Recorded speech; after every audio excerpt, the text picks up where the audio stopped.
ପ୍ରଗତି କାମନା କରୁଛି। ଆପଣମାନେ ଜାଣିଛନ୍ତି ପୃଥିବୀ ବର୍ତ୍ତମାନ ଏକ ପ୍ରକାର ଚଳଚଞ୍ଚଳ ହୋଇଉଠିଛି। ପୃଥିବୀ ବହୁତ ଦିନରୁ ଥିଲା, ସେ ଅଛି, ଆମେ କହିପାରିବାନି ପୃଥିବୀର ଜନ୍ମ କେବେ। ଏହି ପୃଥିବୀକୁ ରକ୍ଷା କରିବା ପାଇଁ ସେଇ ସର୍ବଶକ୍ତିମାନ ଭଗବାନ ଯାହାଙ୍କୁ ଆମେ କହୁଛୁ, ସେ ପୃଥିବୀର ରକ୍ଷା ପାଇଁ କେବଳ ମଣିଷମାନଙ୍କୁ ହିଁ ଦାୟିତ୍ୱ ଅର୍ପଣ କରିଥିଲେ।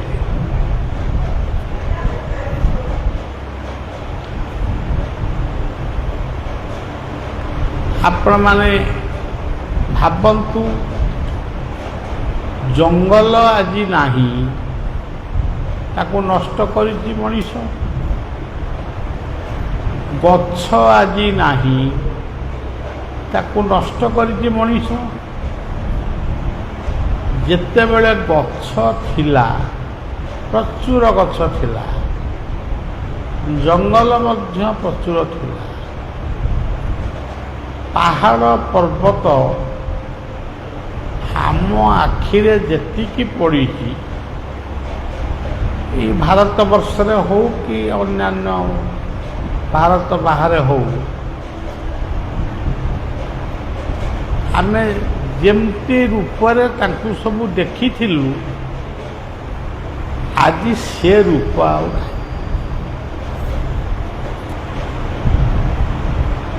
ଆଜି ସବୁଠାରୁ ବ୍ୟତିକ୍ରମ ହେଉଛି ସୃଷ୍ଟିକୁ ବା ଈଶ୍ୱରଙ୍କ ତିଆରି ମଣିଷକୁ ଦାୟିତ୍ୱ ଦିଆହେଇଥିଲା, ତୁମେ ନିଜକୁ ରକ୍ଷା କରିବ, ପରିବାରକୁ ରକ୍ଷା କରିବ, ସମାଜକୁ ରକ୍ଷା କରିବ, ଦେଶକୁ ରକ୍ଷା କରିବ। ଏ ସବୁ ଗୁଡ଼ାକ ଦାୟିତ୍ୱ ମଣିଷ ଉପରେ। କିନ୍ତୁ ଆଜି ମଣିଷ ସେସବୁ ଦାୟିତ୍ୱ ନେବା ପାଇଁ ସେ ଚାହୁଁ। ରାତି ପାହିଲେ ଗଛ କଟା ହେବ, ଜଙ୍ଗଲରେ ନିଆଁ ଲାଗିବ,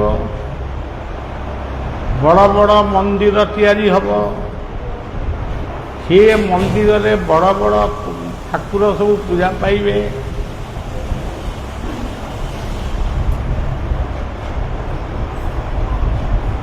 ଏହି ସବୁ କଥା ବର୍ତ୍ତମାନ ଆମ ଦେଶରେ ଚାଲିଛି। ପାରିବାରିକ ଜୀବନ ଇଏ ଗୋଟେ ସ୍ୱତନ୍ତ୍ର ଜୀବନ। ସନାତନ ହିନ୍ଦୁ ଧର୍ମ ହେଉଛି ଏକ ପାରିବାରିକ ସଂସ୍କୃତିର ପ୍ରତୀକ। ଆପଣ ଶିବ ମନ୍ଦିରକୁ ଯିବେ, ସେଠି ଦେଖିବେ ଶିବ, ପାର୍ବତୀ, ଗଣେଶ, କାର୍ତ୍ତିକ, ନନ୍ଦୀ, ଭୃଙ୍ଗୀ, ବୃଷଭ, ଏମିତି ଗୋଟେ ପରିବାର ସେଠି ଅଛନ୍ତି। ଯଦି ବିଷ୍ଣୁଙ୍କ ମନ୍ଦିରକୁ ଯିବେ, ସେଠି ମଧ୍ୟ ଆପଣ ଦେଖିବେ, ଧରନ୍ତୁ ଆମ ଜଗନ୍ନାଥଙ୍କ ମନ୍ଦିରକୁ ଗଲେ, ଆମେ ସେଠି କ'ଣ ଦେଖିବୁ? ସେଠି ବି ଦେଖିବୁ ଭାଇ, ଭଉଣୀ, ସୁଦର୍ଶନ ଚକ୍ର, ଗରୁଡ଼, ଲକ୍ଷ୍ମୀ, ଭୂଦେବୀ, ଶ୍ରୀଦେବୀ, ଏମିତି ଆମେ ଗୋଟେ ପରିବାର ଦେଖିବୁ। ଯେଉଁ ମନ୍ଦିରକୁ ଆପଣ ଯାଆନ୍ତୁ ସେ ମନ୍ଦିର ହେଉଛି ଗୋଟିଏ ପାରିବାରିକ ଜୀବନର ମନ୍ଦିର। କିନ୍ତୁ ସେଇ ଦୃଶ୍ୟଟାକୁ ଆମେ ଦେଖିକିରି ଆସିବା ପରେ ଆମ ଭିତରେ ସେଇ ପାରିବାରିକ ଜୀବନର କଥା ଆଉ ରହୁନି। ଆମେ ସମ୍ପୂର୍ଣ୍ଣ ଭାବରେ ପାରିବାରିକ ଜୀବନକୁ ବେଖାତିର କରୁଛୁ। ମଣିଷ ଯେତେବେଳେ ମରିଯାଏ ତାକୁ କିଛି ଲୋକ କାନ୍ଧରେ ନିଅନ୍ତି ଏବଂ ନିଜେ କୁହନ୍ତି ଆଉ ଅନ୍ୟମାନଙ୍କୁ ଶୁଣାନ୍ତି ଯେ ରାମ ନାମ ସତ୍ୟ ହେ, କୃଷ୍ଣ ନାମ ସତ୍ୟ ହେ, এই কথা ଶୁଣାନ୍ତି। କିନ୍ତୁ ସେ ଶ୍ମଶାନରୁ ମୁର୍ଦାରକୁ ପୋଡ଼ି ସାରି ଘରେ ଆସି ପହଞ୍ଚିବା ପରେ ସିଏ ଭାବନା ଆଉ ମଣିଷ ଭିତରେ ରୁହେ। ସତ୍ୟ କିଏ ସେ ଆଦୌ ତାକୁ ସେ ଠିକ ଭାବରେ ବୁଝେ।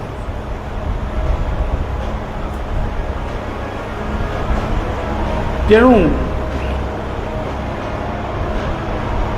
ସବୁଠାରୁ ଆଜି ଯଦି ଗୋଟେ ବଡ଼ କାମ ଥିବ ସେ ବଡ଼ କାମଟି ହେଉଛି ପରିବେଶର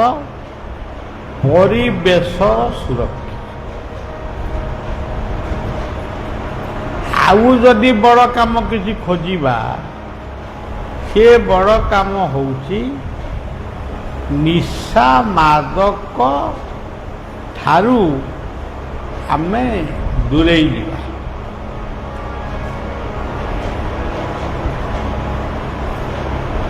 ଆଉ ଯଦି ବଡ଼ କାମ ଥାଏ ସେ ବଡ଼ କାମ ଭିତରେ ହେଉଛି ଯେଉଁମାନଙ୍କ ମାଧ୍ୟମରେ ଆମେ ଏ ସୃଷ୍ଟିରେ ଜନ୍ମ ହେଲେ, ଗୋଟେ ମଣିଷ ହେଲେ, ପାଠ ପଢ଼ିଲେ, ଚାକିରି କଲେ, ଘର କଲେ, କୋଠା କଲେ, ସବୁ କଲେ, କିନ୍ତୁ ପାରିବାରିକ ଜୀବନରେ ଯେଉଁମାନେ ପରିଶ୍ରମ କରି ଆମକୁ ଏତେ ବଡ଼ କଲେ କିନ୍ତୁ ଆମେ ସେମାନଙ୍କ ପାଇଁ ସାମାନ୍ୟ ମଧ୍ୟ ଚିନ୍ତା କରୁ। ଜମା ଚିନ୍ତା କରୁନୁ କହିଲେ ଭୁଲ ହେବ, କିନ୍ତୁ ଅଧିକାଂଶ ବ୍ୟକ୍ତି ଏଥିରୁ ଦୂରେଇ ଯାଉ। ତେଣୁ ସଜ୍ଜନ, ଶାନ୍ତି କେମିତି ଆପଣମାନେ ପାଇବେ? ଯେଉଁମାନେ ଜୀବନରେ ସତସଙ୍ଗ କରିନାହାନ୍ତି, ଯେଉଁମାନେ ଜୀବନରେ ପରର ଉପକାର କରିନାହାନ୍ତି, ଯେଉଁମାନେ ଜୀବନରେ ଅନ୍ୟର ଦୁଃଖରେ ଦୁଃଖୀ ହେଇନାହାନ୍ତି, ସେଠି ଶାନ୍ତି କୋଉଠି ମିଳିବ? ସେଠି ଶାନ୍ତି ମିଳିବ। ଏଇ ବର୍ତ୍ତମାନ ଏଇ 10 ମିନିଟ୍ ପୂର୍ବରୁ ଗୋଟେ ଝିଅ କହୁଥିଲା ଯେ ମୋର ଆଉ କିଛି ଦରକାର ନାହିଁ, ମୋତେ ଟିକେ ଶାନ୍ତି ଦିଅ।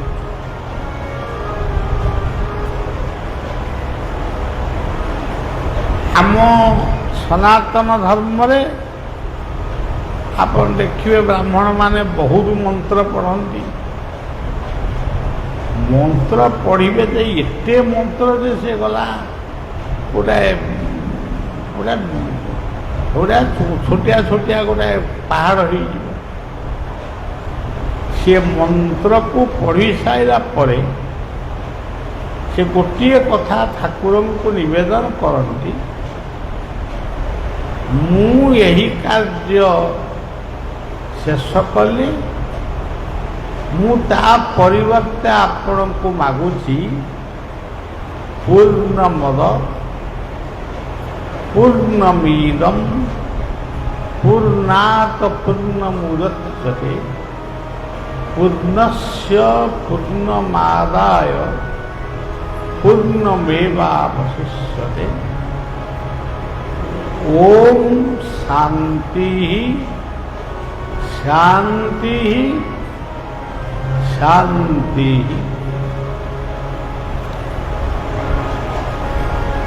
ଯେଉଁଠି ଶାନ୍ତି ଅଛି ସେଇଠି ଭଗବାନ ଅଛନ୍ତି, ସେଇଠି ମୁକ୍ତି ଅଛି। ଆପଣ ଦେଖନ୍ତୁ, ଇଏ ଗୋଟେ ଘର, ଏମିତିଆ ଘର ଓଡ଼ିଶାରେ କ'ଣ, ଭାରତରେ କ'ଣ ବହୁତ ଘର ଏମିତି ହେଇଛି। ଘର କାହାକୁ ଶାନ୍ତି ଦିଏନି। ଘର ଗୋଟେ ମଣିଷକୁ ସୁରକ୍ଷା ଦିଏ, ତେବେ ଶାନ୍ତି କିଏ ଦିଏ? ଏଇ ଯେଉଁ ଆପଣମାନେ ଏକତ୍ର ଏଠି ବସିଲେ, ପରସ୍ପର ସହିତ ବାର୍ତ୍ତାଳାପ କଲେ, କଥାବାର୍ତ୍ତା ହେଲେ, ପ୍ରତ୍ୟେକଙ୍କର ମାନସିକ ଶାରୀରିକ ଯନ୍ତ୍ରଣାକୁ ବୁଝିଲେ, ଏଇ ଯେଉଁ କାର୍ଯ୍ୟଟି ଆପଣ କଲେ, ତା ସହିତ ଟିକେ ଭଗବାନଙ୍କର ନାମ କଲେ, ଟିକେ ସତ୍ସଙ୍ଗ କଲେ, ଏତିକି ବ୍ୟତୀତ ଆପଣ ଭାବିକିରି କହିବେ, ଯେତେ ଦିନ ଭାବୁଛନ୍ତି ଭାବନ୍ତୁ, ଏହା ବ୍ୟତୀତ ଶାନ୍ତି ଆଉ କେଉଁଠି?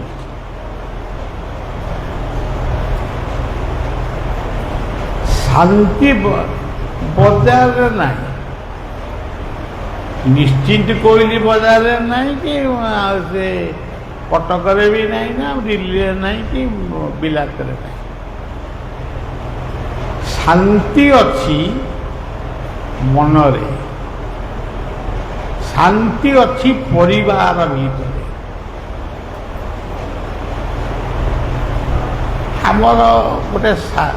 ଆମର ଗୋଟେ ନୀତି ଶ୍ଲୋକରେ ଲେଖା ହେଇଛି, ଏ ଦୁନିଆରେ ଶାନ୍ତିରେ କିଏ ଅଛି? ସେ ଉତ୍ତର ଦେଉଛନ୍ତି, ଯେଉଁ ଲୋକ ଶାଗ ଭାତ କି ଆଳୁ ଭର୍ତ୍ତା ଭାତ ଖାଇକିରି ସପ ଖଣ୍ଡେ ପକେଇ ଖୁବ୍ ଆନନ୍ଦରେ ଶୋଇଯାଉଛି, ପ୍ରକୃତି ଆନନ୍ଦ।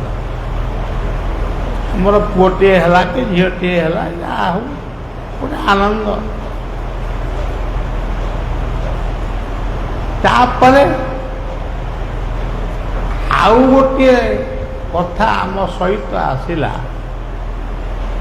ସେ ହେଉଛି ଦୁଃଖ।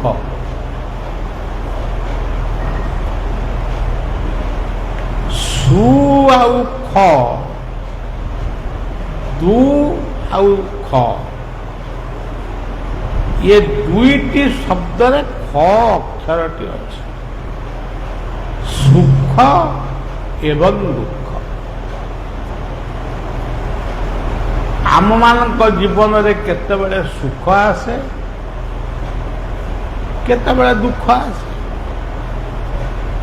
ताले कौन आमे करिबा? सेई जो ख अक्षरटी, से ख अक्षरटी होउचंती स्वर्ग।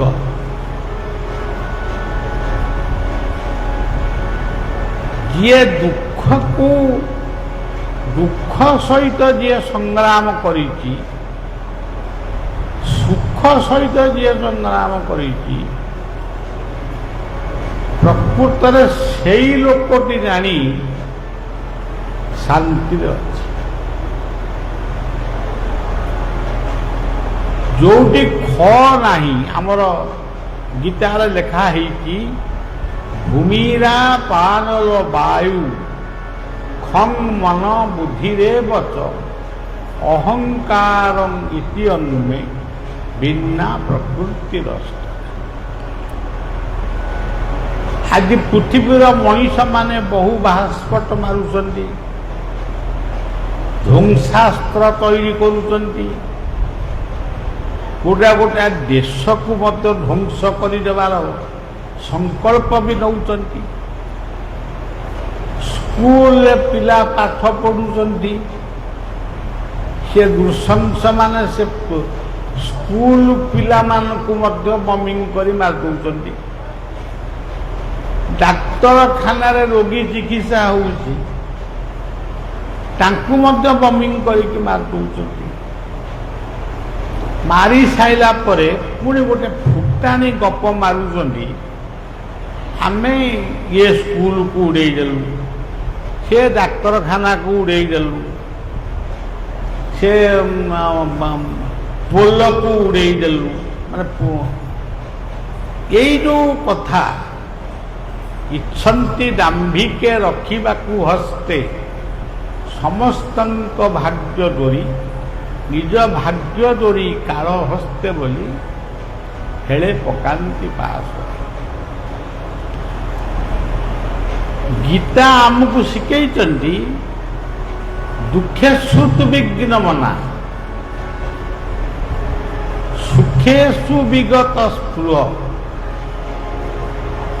ବୀତ ରାଗ ଭୟ କ୍ରୋଧ ସ୍ଥିତ ଧୀ ମୁନିରୁଚ୍ଚ। ଦୁଃଖ ଆଉ ସୁଖରେ ଯିଏ ଧୈର୍ଯ୍ୟଚ୍ୟୁତ ହୁଏ ନା, ଯାହାର ଏକାଗ୍ରତା ନଷ୍ଟ ହୁଏ ନା, ସେଇ ଲୋକଟି ଯାଇ ଶାନ୍ତି ପାଏ। ଆଜି ଯେମିତି ଆମେ ଭାବୁଛୁ ଆମର ଗୋଟେ ବହୁତ ବଡ଼ ଦୁଃଖ ହେଲା, ଆମେ ଗୋଟେ ବୋତଲ ମଦ ପିଇ ଦେଇକି ଶୋଇପଡ଼ିଲେ ଆମର ଦୁଃଖ ଚାଲିଯିବ। କ'ଣ ସେଇଟା ପ୍ରକୃତରେ ଦୁଃଖ ଚାଲିଯାଏ? ଇଏ ସବୁ ହେଉଛି ମନମୁଖୀ ଶାସ୍ତ୍ର। ବିପଦ ନୁହଁଇ ବିପଦ କେବେ, ସମ୍ପଦ ନୁହଁଇ ସମ୍ପଦ ଭବେ, ବିଭୁଙ୍କୁ ଭୁଲିଲେ ସକଳ ଦୁଃଖ, ବିଭୁ ସୁମରଣେ ମିଳଇ ସୁଖ। ଦ୍ରୌପଦୀ ଜଙ୍ଗଲରେ ଗୋଟେ ପତର କୁଡ଼ିଆ ଭିତରେ ଗୋଟେ ପତର କୁଡ଼ିଆ ଆପଣମାନେ ଅନୁଭବ କରିଥିବେ, ଏବେ ତ ନାହିଁ ସେଗୁଡ଼ାକ। ଗୋଟେ ପତର କୁଡ଼ିଆ ଭିତରେ ସେଠି ଦ୍ରୌପଦୀ ଅଛନ୍ତି। ପାଣ୍ଡବମାନେ ଆମ୍ବ ପଣସ ପିଜୁଳି କଦଳୀ ସଂଗ୍ରହ କରିବା ପାଇଁ ବାହାରକୁ ବଜାରକୁ ଯାଇଥିଲେ, ଏ ଜଙ୍ଗଲକୁ ଯାଇଥିଲେ। ଠିକ୍ ଏହି ସମୟରେ ଭଗବାନ କୃଷ୍ଣ ତାଙ୍କ ପାଖରେ ପହଞ୍ଚିଲେ। ସେ ପୁଣି ପହଞ୍ଚିଲେ କେମିତି? ଗୋଟେ ଅଦ୍ଭୁତ ରୂପରେ ପହଞ୍ଚିଲେ। ଯେମିତି ବାଟୋଇ ଖରାଦିନେ ଯେତେବେଳେ ବାଟ ଚାଲିକିରି ଯାଏ, ସେ ନିଶ୍ଚୟ ପାଣି ବୋତଲଟିଏ ରଖିଥିବ, ଛତାଟିଏ ରଖିଥିବ, ପାଦରେ ଜୋତାଟିଏ ମଡ଼େଇଥିବ। ଏମିତି ଗୋଟେ ରୂପ ହେଇକିରି ସେ ବାଟରେ ଯାଏ। ଭଗବାନ କୃଷ୍ଣ ସେମିତି ଗୋଟିଏ ବାଟୋଇର ରୂପ ଧାରଣ କରି ଗୋଟିଏ ବାଡ଼ି ଧରିଛନ୍ତି, ମୁଣ୍ଡରେ ଠେକା ବାନ୍ଧିଛନ୍ତି, ଆଉ ଏଇଭଳିଆ ଗୋଟେ ଅଦ୍ଭୁତ ରୂପରେ ଆସି ପହଞ୍ଚ। ଦ୍ରୌପଦୀ ଯେତେବେଳେ ଦେଖିଦେଲେ ଯେ ଭଗବାନ କୃଷ୍ଣ ଆସିକିରି ମୋ ପାଖରେ ପହଞ୍ଚିଛନ୍ତି, ସେ ତ ନିଶ୍ଚୟ କୃତ୍ୟ ହେବେ, ଆନନ୍ଦ ହେବେ। ସେ ତାଙ୍କୁ ସ୍ତବ ସ୍ତୋତ୍ରାଦି ପାଠ କରି ତାଙ୍କୁ ଖୁସି କରିବା ପାଇଁ ଚେଷ୍ଟା କଲେ। କିନ୍ତୁ କୃଷ୍ଣ ସବୁବେଳେ କହିଲେ ଯେ ମୋର ଏସବୁ ଦରକାର ନାହିଁ, ମୁଁ ଏଥିପାଇଁ ଆସିଛି। ଦ୍ରୌପଦୀ କହିଲେ ପ୍ରଭୁ କ'ଣ ପାଇଁ ଆସିଛନ୍ତି? ଆମେ ତ ରାଜ ଉଆସରେ ଥିଲୁ, ବର୍ତ୍ତମାନ ଜଙ୍ଗଲରେ ଅଟା କିଲେ ବି ଆମ ପାଖରେ ନାହିଁ, ଚାଉଳ ଡିସରେ ବି ନାହିଁ, ପନିପରିବା ତ ନାହିଁ। ଆପଣଙ୍କୁ ଆମେ କେମିତି କ'ଣ ଆନନ୍ଦ ଦେବୁ? କୃଷ୍ଣ କହିଲେ ମୋତେ ଭୋକ କରୁଛି, ପ୍ରବଳ ଭୋକ। ତୁ ମୋତେ ଆଗ କିଛି ଖାଇବାକୁ ଦେଇଦେ, ମୁଁ ଖାଇସାରିଲା ପରେ ତୋ ସାଙ୍ଗରେ କଥାବାର୍ତ୍ତା। ଦ୍ରୌପଦୀ ଆହୁରି ଦୁଃଖରେ ଭାଙ୍ଗି ପଡ଼ିଲେ, ଆହୁରି ଦୁଃଖିତ। ଯେଉଁ ଘରେ ଚାଉଳ ନାହିଁ, ଡାଲି ନାହିଁ, ପରିବା ନାହିଁ, ଜିରା ନାହିଁ, ଲଙ୍କା ନାହିଁ, କିଛି ନାହିଁ, ସେ ଘରେ ମୁଁ କ'ଣ ତାଙ୍କୁ ଦେବି? ମୋ ପାଖରେ ଅଛି କ'ଣ ମୁଁ ଦେବି? ଦ୍ରୌପଦୀଙ୍କୁ କୃଷ୍ଣ ପଚାରୁଛନ୍ତି, ତମେ ହାଣ୍ଡି ଧୋଇ ସାରିଲଣି? ହାଣ୍ଡି ଆଜିକାଲି ହାଣ୍ଡିଟା ଆଉ କେଉଁ ଦେଖିବାକୁ ମିଳୁନି। ଏ ରାସ୍ତାରେ ସବୁ ମିଳୁଛି ମାଟି ହାଣ୍ଡି ମଟର, ମାଟି ହାଣ୍ଡି ଚାହା, ମାଟି ହାଣ୍ଡି ବିରିୟାନୀ, ଏ ଆଜିକାଲି ସବୁ ବଜାରରେ ସବୁ ମିଳୁଛି, କିନ୍ତୁ ଆମ ଘରେ ଗୋଟେ ହାଣ୍ଡି ନାହିଁ। ସିଏ କୃଷ୍ଣ କହୁଛନ୍ତି ତୁମେ ହାଣ୍ଡି ଧୋଇ ସାରିଲଣି? ନା ହଁ ମୁଁ ହାଣ୍ଡି ଧୋଇଛି, ହାଣ୍ଡି ଧୋଇକି ଯାଇ ଆଇଲି। ଆଉ ନା ଦେଖେଇଲ ସେ ହାଣ୍ଡିକି। କୃଷ୍ଣକୁ ଖାଲି ହାଣ୍ଡିଟା କ'ଣ ମୁଁ ଦେଖେଇବି? ତଥାପି ସେ ହାଣ୍ଡିଟିକି ନେଇକିରି ଗଲେ। ସେ ହାଣ୍ଡିଟି ସଫା ହେଇଯାଇଛି, ଗୋଟିଏ ଶାଗ ପତ୍ର ସେ ହାଣ୍ଡିରେ ଲାଗିଛି, ଆଉ ସବୁ ସଫା ହେଇଯାଇଛି। ଭଗବାନ କୃଷ୍ଣ ଅଛନ୍ତି, ଇଏ ସବୁ ଏଇଟା ହେଉଛି ଆମର ଭାବନାର କଥା। ସିଏ ହେଉଛନ୍ତି ପୂର୍ଣ୍ଣ ବ୍ରହ୍ମ, ପୂର୍ଣ୍ଣମଦଂ ପୂର୍ଣ୍ଣମିଦଂ ପୂର୍ଣ୍ଣାତ ପୂର୍ଣ୍ଣମୁଦଚ୍ୟତେ। ଜଗନ୍ନାଥଙ୍କ ପାଖରେ ଯେତେବେଳେ ଆପଣ ପହଞ୍ଚିବେ, ଗୋଟିଏ ଶ୍ଳୋକ ତାଙ୍କ ପାଇଁ ରଖିଥିବେ। ସେ ଶ୍ଳୋକଟି କ'ଣ? ପରଂ ବ୍ରହ୍ମ ପରଂ ଧାମ ପବିତ୍ରଂ ପରମଂ ଭବାତ୍ ପୁରୁଷଂ ଶାଶ୍ୱତଂ ଦିବ୍ୟଂ ମାଦିଦେବଂ ମଦଂ। ତେଣୁ ଇଏ ଯେତେବେଳେ ହାଣ୍ଡିଟିକି ଦେଖାଇଲେ, ସେ ହାଣ୍ଡି ଭିତରେ ଗୋଟେ ଶାଗ ଲାଗିଛି। ଭଗବାନ କୃଷ୍ଣ ସେ ଶାଗଟିକୁ ଟାଣି ଆଣିଲେ, ସେ ହାଣ୍ଡି ଦେହରୁ ଶାଗକୁ ନେଇ ଆଇଲେ। ସେ ଶାଗଟିକୁ ସେ ତାଙ୍କ ପାଟିରେ ପକେଇଲେ।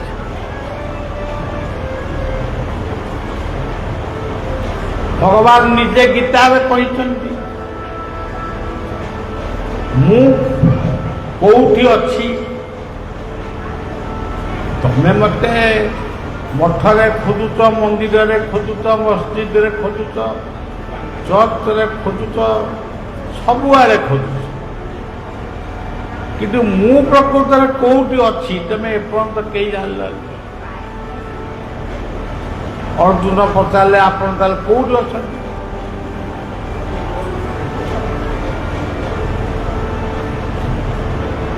ନ ତଦ୍ ଭାସୟତେ ସୂର୍ଯ୍ୟ ନ ଶଶାଙ୍କ ନ ପାବକ ଯଦଗତ୍ୱା ନ ନିବର୍ତ୍ତନ୍ତେ ତଦ୍ଧାମ ପରମଂ ମମ। ଯେଉଁଠିକୁ ସୂର୍ଯ୍ୟ ଚନ୍ଦ୍ରଙ୍କ ଭଳି ଦେବତାମାନେ ଗଲେ ବି ଆଉ ସେ ଫେରି ପାରନ୍ତିନି, ସେଇଠି ସେ ବିଲୀନ ହେଇଯାଏ। ସେଇ ଜାଗାଟା ହେଉଛି ମୋ ଠିକଣା। ଅର୍ଜୁନ ଏଇ କଥା ବୁଝି ସାରିଲା ପରେ ପୁଣି ପଚାରିଲେ, ପ୍ରଭୁ ଆଉ କୋଉଠି ଆପଣ?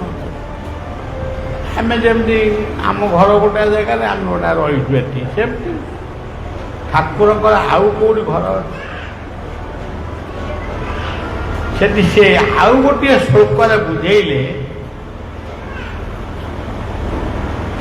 ଅହଂ ବୈଶ୍ୟାନରାଭୂତ୍ୱା ପ୍ରାଣୀନାଂ ଦେହମାଶ୍ରିତା ପ୍ରାଣପାନ ସମାଯୁକ୍ତଂ ପଚ୍ଚାମେନଂ ଶତ୍ରୁବୀରମ୍।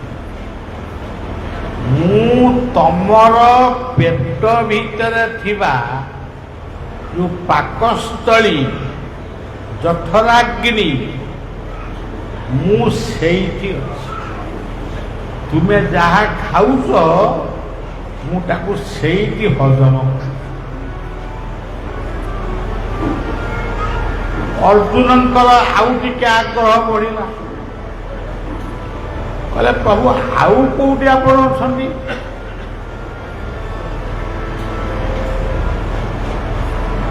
ଠାକୁର କହିଲେ ମୁଁ ଆଉ ଗୋଟେ ଜାଗାରେ ଅଛି। ସର୍ବସ୍ୟ ଚାହଂ ହୃଦି ସନ୍ନିବିଷ୍ଟ ମତ ଶ୍ରୁତିର୍ଜ୍ଞାନମପୋହନଂ ବେदैश्च सर्वैरहमेव वेदान्तकृत वेद विदेवता। ମୁଁ ତୁମ ହୃଦୟରେ ଅଛି। ଏଇ ଯୋଉ ହୃଦୟଟା ତମ ପାଖରେ ଅଛି, ତମେ କହୁଛ ମୋ ହୃଦୟ, କିନ୍ତୁ ସେ ତମ ହୃଦୟ ନୁହେଁ, ସେଇଟା ହେଉଛି ମୋର ଗୋଟିଏ ଘର। ତମେ ତାକୁ କହୁଛ ମୋ ହୃଦୟ, କିନ୍ତୁ ସେ ହୃଦୟଟା ହେଉଛି ମୋ। ତାପରେ ବି ଅର୍ଜୁନ ପଚାରିଲେ, ପ୍ରଭୁ ଆଉ କୋଉଠି ଆପଣ ଅଛନ୍ତି? ଠାକୁର ଉତ୍ତର ଦଉଛନ୍ତି, ଈଶ୍ୱର ସର୍ବଭୂତାନାଂ ହୃଦେଶର୍ଜୁନ ତିଷ୍ଠତି ଭ୍ରାମୟାନ୍ ସର୍ବଭୂତାନି ଯନ୍ତରୁଢାନି ମାୟା। ମୁଁ ତମ ହୃଦୟ ଭିତରେ ଅଛି, ମାନେ ଅତି ନିକଟରେ। ତୁମେ ଯାହା କରୁଛ ମୁଁ ଜାଣୁଛି, ଯାହା କହୁଛ ମୁଁ ଜାଣୁଛି, ଯାହା ଭାବୁଛ ମୁଁ ଜାଣୁଛି, ଯାହା ଆଗକୁ କରିବ ସେ କଥା ବି ମୁଁ ଜାଣୁଛି। ତେଣୁ ତୁମେ କ'ଣ ତମ ହୃଦୟକୁ ଖୋଜୁଛ?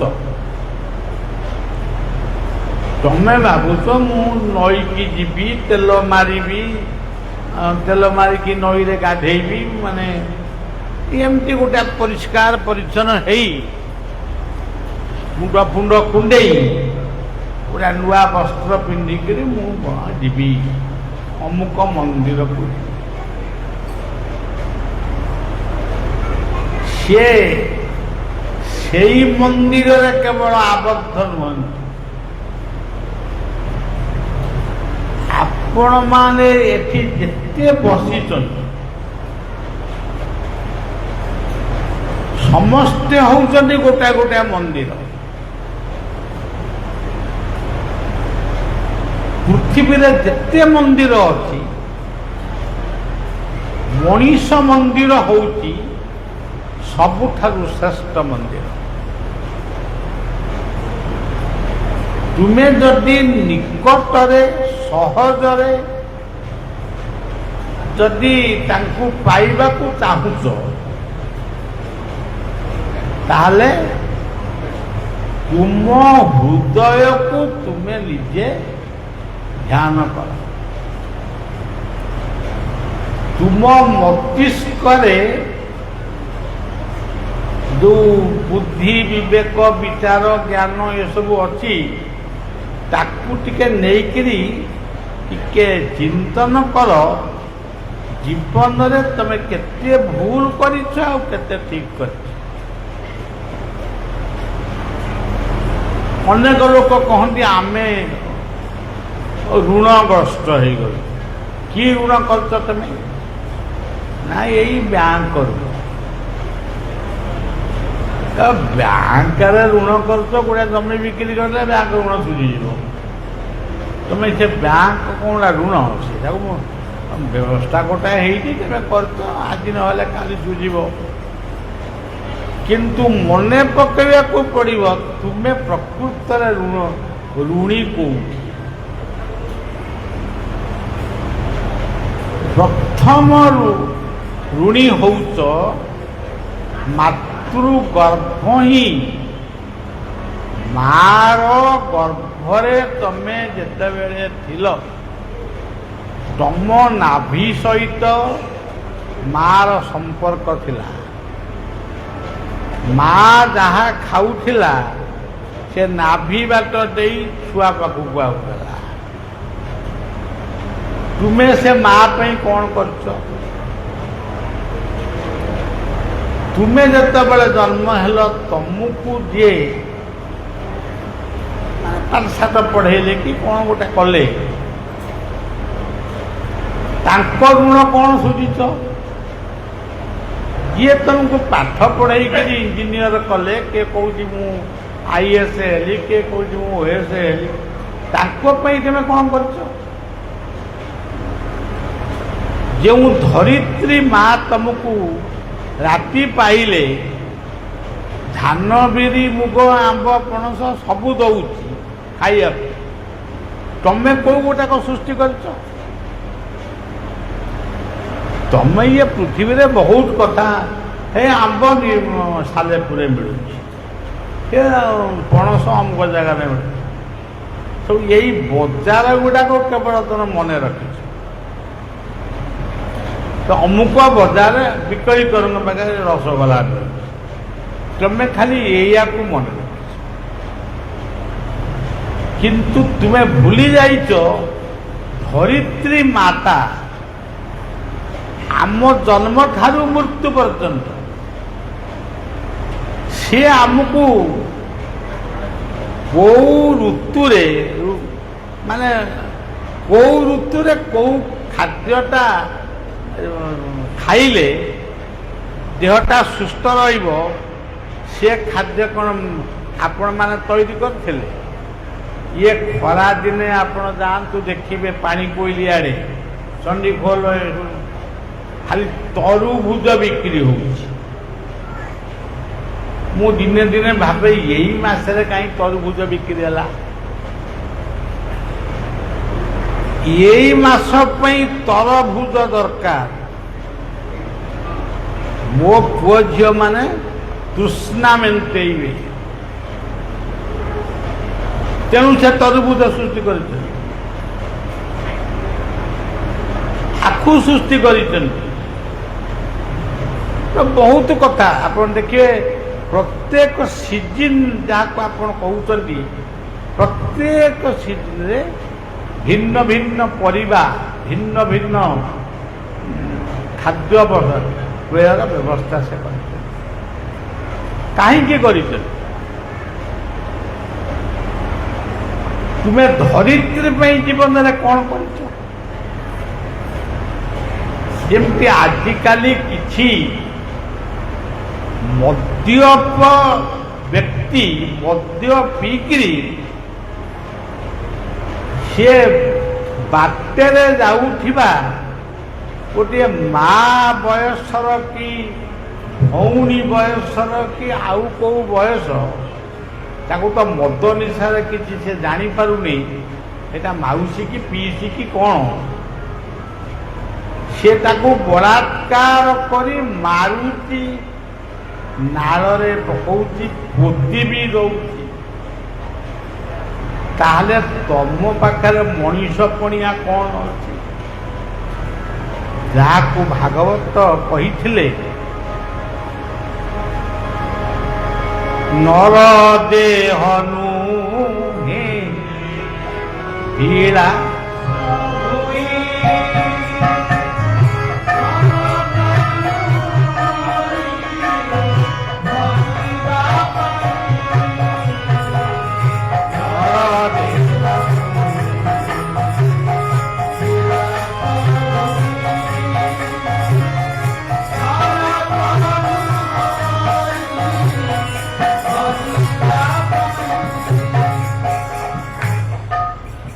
ତମେ କ'ଣ କେବଳ ସବୁ ମାନେ ଏମିତି ବାଳ କାଟିବ, ସେମିତି ପୋଷାକ ପିନ୍ଧିବ, ଏମିତି ମାନେ ହଲି ହଲିକିରି ଚାଲିବ, ଯେମିତି ଆଜିକାଲି ସବୁ ଚାଲୁଛନ୍ତି ରାସ୍ତାରେ। ତମେ କ'ଣ ଜନ୍ମ ମା ଗର୍ଭକୁ ଶିଖିକି ଯାଇଥିଲ? ମା ଗର୍ଭରୁ ଯେତେବେଳେ ଜନ୍ମ ହେଲ, ମାତୃସ୍ତନରେ କ୍ଷୀରଟାକୁ କିଏ ଦେଇଥିଲା?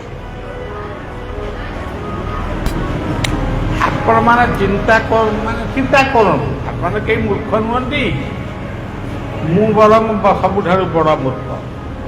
ମା ଗର୍ଭରେ ପ୍ରଥମ କ୍ଷୀରଟାକୁ କିଏ ଦେଇଥିଲା? ଆପଣ ଚିନ୍ତା କରନ୍ତୁ। ମା କହୁଛି ମୁଁ ବା ତତେ ଜନ୍ମ କରିଛି। ଆଉ ତୁ ଜନ୍ମ କରୁଛୁ ଯେ, କିନ୍ତୁ କ୍ଷୀରଟାକୁ ସ୍ତନରୁ ଦେଲୁ, ସେ କ୍ଷୀରଟା କୋଉ ଦୋକାନରୁ, ଓମ୍ ଫେରରୁ କି ଆଉ କୋଉ ଫେର କ'ଣ ଥିବ ମୁଁ ଜାଣିନି, ସେଠୁ କିଣିକିରି ଆଣିକି ତା ଭିତରେ ଭର୍ତ୍ତି କରିଥିଲି। ତେଣୁ ତମେ ମାର ଋଣ ସୁଝିବା ପାଇଁ ତୁମେ ଉପଯୁକ୍ତ ସନ୍ତାନ ନୁହେଁ। ଆଉ ମା କିଏ? ଧରିତ୍ରୀ ମା। ସିଏ କ'ଣ ଆପଣଙ୍କୁ ନ ଦଉଛି ଆପଣ ଟିକେ ଚିନ୍ତା କଲେ? ଧରିତ୍ରୀ ମା ସେ କ'ଣ ନ ଦଉଛି? ଧାନ, ବିରି, ମୁଗ, କୋଳଥ ଠାରୁ ଆରମ୍ଭ କରି ସବୁ ସେ ତମ ପାଇଁ ଦେଇ, ଗାଈ ବଞ୍ଚିବ ବୋଲି ଗାଈ ତା ପାଇଁ ବି ଘାସ ବି ଦେଇଛି। ତମେ କ'ଣ ଦଉଛ? ଖାଇ ସାଇଲା ପରେ ଯଦି ପଖାଳ ବଳି ପଇଲା ସେଇଗୁଟାକୁ ଖାଇବାକୁ ଦଉଛ। ତମେ ଏତେ ପାପିଷ୍ଠ, ପାମର, ପାଷାଣ୍ଡ ହେଇଗଲ, ଏତେ କୃତଜ୍ଞ ହେଇଗଲଣି, ତୁମେ ଧରିତ୍ରୀ ମାକୁ ବି ଆଜି ପର୍ଯ୍ୟନ୍ତ ବୁଝିଲ। ଖାଲି କ୍ରିକେଟ ଖେଳରେ ବୁଝିଛ, ଅମକ ଷ୍ଟାଡିୟମରେ କ୍ରିକେଟ ଖେଳ ହବ, ଢମକ ଷ୍ଟାଡିୟମରେ ହକି ଖେଳ ହବ। ଏଇ କ'ଣ ଧରିତ୍ରୀର ଜନ୍ମ ହେବାର ଲକ୍ଷଣ? ଆମ ଓଡ଼ିଶାର କବିମାନେ କେତେ ସୁନ୍ଦର ସୁନ୍ଦର ଗୀତ ଲେଖି ଯାଇଛନ୍ତି। ମାଟି ମା ଅଙ୍ଗରେ ସୁନା ଧାନ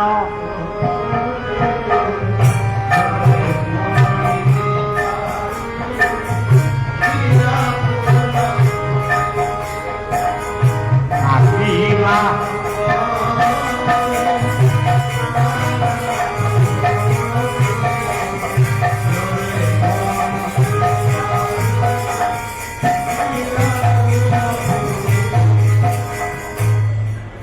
ଆଉ ଗୋଟିଏ ପଦର ସେ ଲେଖିଛନ୍ତି ଶରତେ ମୋ ମା ପିନ୍ଧେ ସଜ କଇଁ ହାର ଶିଶିରେ କୃଷକ ଆଣେ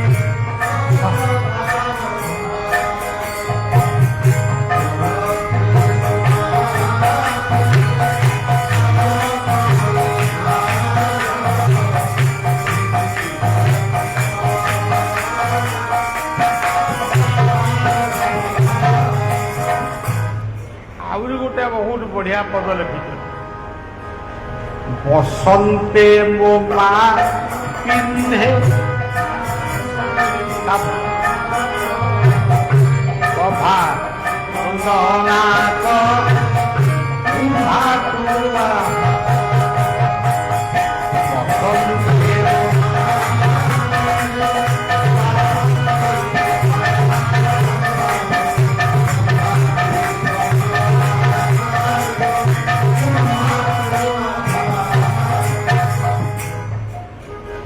এই ଯେଉଁ ପ୍ରକୃତି ରାଣୀ ଇଏ ପ୍ରକୃତି ରାଣୀର ଶୋଭାକୁ ନଷ୍ଟ କରିଛି କିଏ? ଆମେ ହିଁ ନଷ୍ଟ କରିଛୁ। ମୋ ଜୀବନରେ ମୁଁ ସେତେବେଳେ ଟିକେ ହିନ୍ଦୀ ଫିନ୍ଦି ଏତେ ଭଲ କହିପାରୁନଥିଲି। ଏଇ ଖଣିଆ ମୂଳିଆଗିରି କ'ଣ କହୁ ଗୋଟେ ନୈମିଷ୍ୟା ଅରଣ୍ୟ ସାଧୁ ସନ୍ତମାନଙ୍କର ତପସ୍ୟା ସ୍ଥାନକୁ ଆମେ ଯାଇଥିଲୁ। ଆମକୁ ସବୁ ସାଧୁ ସନ୍ତମାନେ କହିଲେ ଓଡ଼ିଶାର ଯିଏ ବାବା ଭଳିଆ ଆଇଛନ୍ତି ସେଇ ଟିକେ କ'ଣ କହନ୍ତୁ ଆମେ ଶୁଣିବୁ। ଆମେ ତ ଏମିତି ଗୀତା ଶୁଣୁଛୁ, ଭାଗବତ ଶୁଣୁଛୁ, ରାମାୟଣ ଶୁଣୁଛୁ, କିନ୍ତୁ ବାବା ଭଳିଆ ଗୋଟେ କ'ଣ କହୁଥିଲୁ କହିବେ ଆମେ। ମୋ ଦେହରୁ ଗୋଟେ ଝାଳ ମାନେ ବହିଗଲା, ମାନେ ପୁରା ଡର ହେଇଗଲା। କ'ଣ କହିବି ଆମେ? ଇଏ ତ ବିରାଟ ବିରାଟ ପଣ୍ଡିତ ବହିଛନ୍ତି, ଆଉ ଆଙ୍କ ଆଗରେ କ'ଣ ମୁଁ କହିବି? କେତିକି ବେଳେ ମୋର ଭଗବାନ ମଙ୍ଗଳମୟ ଖାଲି କହିଲେ ହବନି, ଭଗବାନ ମଙ୍ଗଳମୟ ଏ କଥାକୁ ଆପଣମାନେ ଜୀବନରେ ଟିପିକିରି ରଖନ୍ତୁ। 1 2 3 4 5 6 କହିକି ଟିପିକିରି ରଖନ୍ତୁ। ଭଗବାନ ହେଉଛନ୍ତି ମଙ୍ଗଳମୟ। ସେଇଥିପାଇଁ କବିମାନେ ଆମ ଓଡ଼ିଆ ପିଲାମାନେ ଲେଖିଲେ ମଙ୍ଗଳମୟ ତୁମରି ଜୀବ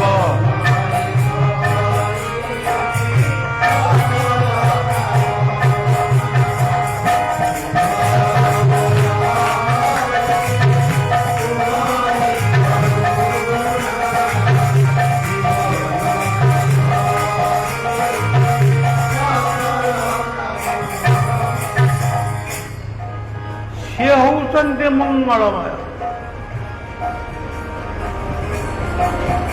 ଆଉ ମୁଁ ଗୋଟା ପାଗଳା କୁକୁର ମାଡ଼ି ଆଇଲା, ମୁଁ ତାକୁ ଦିପାରେ ପକେଇକି ତାକୁ ମାରିଦେଲି। ଏଇ ଗୋଟା ମଙ୍ଗଳମୟ କଥା। ଏଇ ଗୋଟେ ଜଣେ ପଡ଼ିଗଲା, ମୁଁ ତାକୁ ଉଠେଇଦେଲି, ଏଇ ଗୋଟା ମଙ୍ଗଳ। ଏଇ କାମଟା କରିଦେଇକି ଆଇଲ ବୋଲି ବାହାଦୁରୀ ବାସ। ତେଣୁ ମଙ୍ଗଳମୟ ସକାଳୁ ତମେ ଆଗ ଉଠ ନା ସୂର୍ଯ୍ୟ ଆଗ ଉଠନ୍ତି? ରାତି ପାଇଲାଣି ବୋଲି କିଏ ଆମକୁ ଜଣାଏ?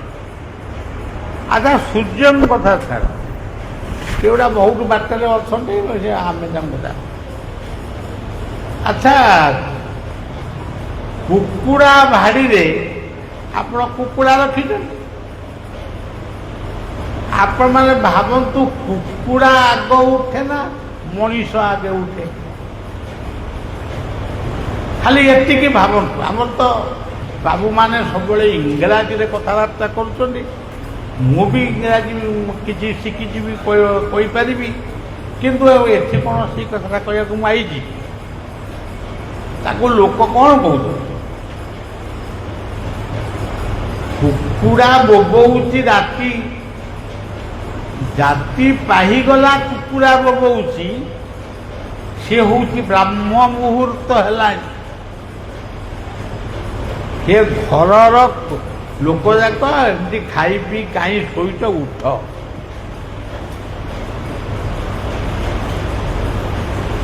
କୁକୁଡ଼ା ବୋବଉଛି, କାଉକୁ କିଏ କହିଥିଲା ବୋବେଇବା ପାଇଁ? ଉଜ୍ଜଳ ଦଶ ଦିଶ ପାହିଲା ରାତି, ରାବିଲେ କାକ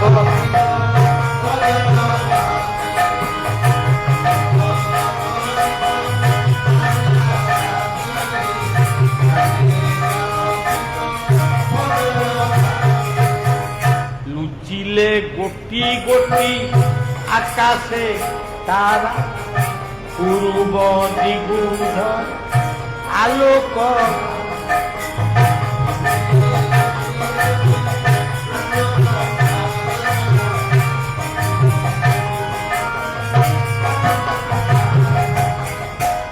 ଆକୁ ସବୁ କରିଛି କିଏ? ଯେମିତି ଆମର ଗୁଡ଼ା ମାନେ ଅତିରିକ୍ତ ମଦ ବୋତଲ ଚଢ଼ିଗଲେ ଯେମିତି କ'ଣ ଏ ଶଳା କୁଆଡ଼େ ଗଲା। ଇଏ ଯୋଉ କାର୍ଯ୍ୟ ସବୁ ଚାଲିଛି, ଇଏ କାର୍ଯ୍ୟକୁ କରିଛି କିଏ? ଦାମଲା କାଉକୁ କିଏ କହିଛି ତୁ ପିଢ଼ା ଉପରେ ବସିକିରି ବୋବାଇବୁ?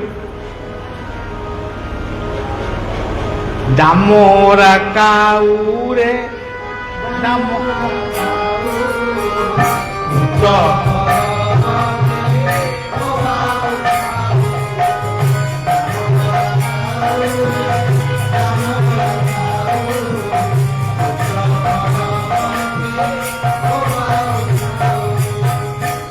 ସେ କାହା ପାଇବ ଭାଇ?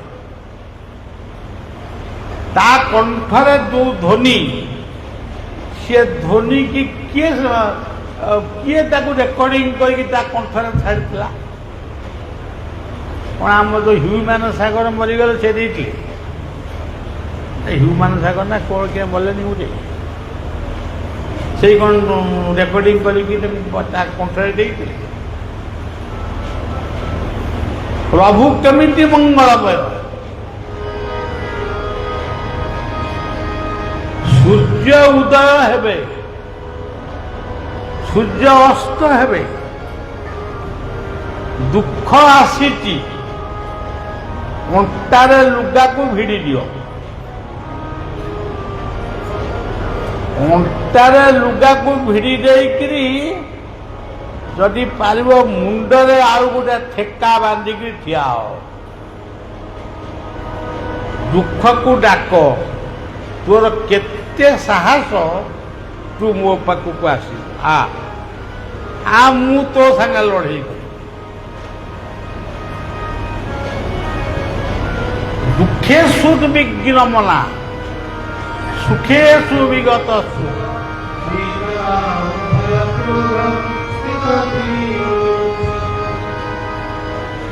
ତେଣୁ ଏଇ ଯୋଉ କଥା ଆପଣମାନେ ବହୁତ କଥା କହିଲେ ତ ବେଶୀ ସମୟ ହେଇଯିବ। ଗାଈ ଗୁହାଳେ ଆପଣ ବାନ୍ଧିଛନ୍ତି, ବନ୍ୟା ଆଇଲା କିମ୍ବା ବାତ୍ୟା ଆସିଲା, ଗାଈ ତାର ବନ୍ଧା ହେଇଛି, ହଠାତ୍ ଗାଈ ବୋବେଇଲା। ସେଇଠୁ କୃଷକ ଜାଣିବ ଯେ ବନ୍ୟା ଛାଡ଼ିବ, ପବନ ମେଘ କମିବ। ଗୋଟେ କାଉର ଯଦି ଏତେ ଗୁଣ ଅଛି, ତେବେ ଆମେ ମଣିଷ ଆମ ଭିତରେ କୋଉ ଗୁଣଟା କଣ ଅଛି? ସବୁ ଗୁଣ ଅଛି, କିନ୍ତୁ ଆମେ କୋଉ ଗୁଣକୁ ଖର୍ଚ୍ଚ କରିବୁ ନାହିଁ।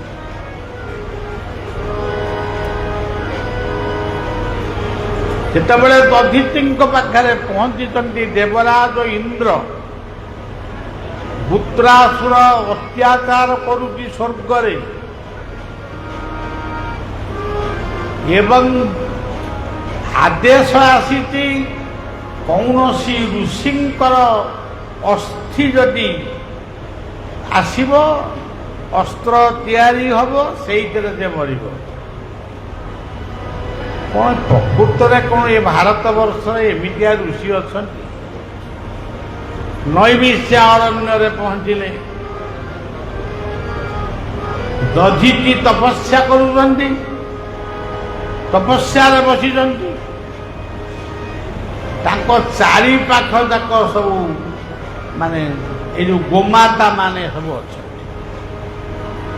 ଯେତେବେଳେ ଦଧିଚିଙ୍କୁ ପାଖରେ ପ୍ରାର୍ଥନା କଲେ,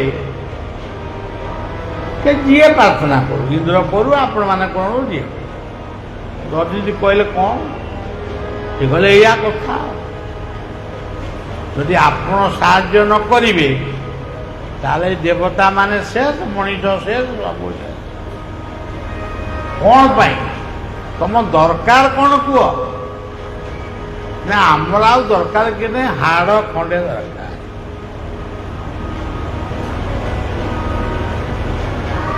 ସାଙ୍ଗେ ସାଙ୍ଗେ ଗାଈ ମାନଙ୍କୁ, ଗୋମାତା ମାନଙ୍କୁ ଆହ୍ୱାନ ଦେଲେ, ଦେହରେ ମାନେ ଯୋଉ ଗାଈ ଖାଇବା ଜିନିଷ କି ତେଲ କି କ'ଣ ସେତେବେଳେ ଥିଲା, ଆମେ ତ ସେ ଯୁଗର ଲୋକ। ଗାଈ ଆସିଲା, 5-6ଟା ଖଣ୍ଡେ ଗାଈ ଆଇଥିବେ, ଜିଭ ଲଗେଇକିରି ସବୁ ତାଙ୍କ ଚମ ଉପରୁ ଯୋଉଗୁଡ଼ାକ ଥିଲା, ଯୋଉ ଲହୁଣୀ ଫଉଣୀ ଯୋଉ ଖାଦ୍ୟ ଥିଲା, ତାକୁ ସବୁ ଖାଇଲା। ଖାଇସାରିଲା ପରେ ଆଉ କ'ଣ ରହିଲା? ଖାଲି ହାଡ଼, ଆଉ ଚର୍ମ ଗଲା, ମାଂସ ଗଲା, ସବୁ ଗଲା। ଦଧିଚି କହୁଛନ୍ତି, ହେ ଦେବରାଜ ଇନ୍ଦ୍ର, କେଉଁ ହାଡ଼ଟି ତମର ବର୍ତ୍ତମାନ ଦରକାର, ଶୀଘ୍ର ନିଅ। ଦେବରାଜ ଇନ୍ଦ୍ର ବି ହାତ ଯୋଡ଼ିକିରି କହିଲେ, ପ୍ରଭୁ ମୋର ବି ଭୁଲ ହେଇଗଲା। ନା କିଛି ଭୁଲ ହେଇନି, ସେ ଗୋଟିଏ ପଦ କହିଥିଲେ, ମାଟିର ଘଟ ଏ ମାଟିରେ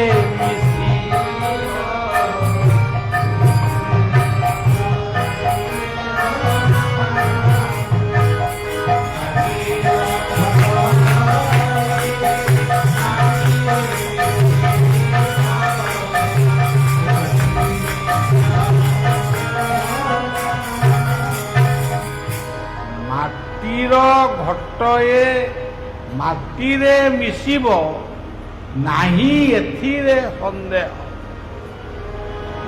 ପର ଉପକାରେ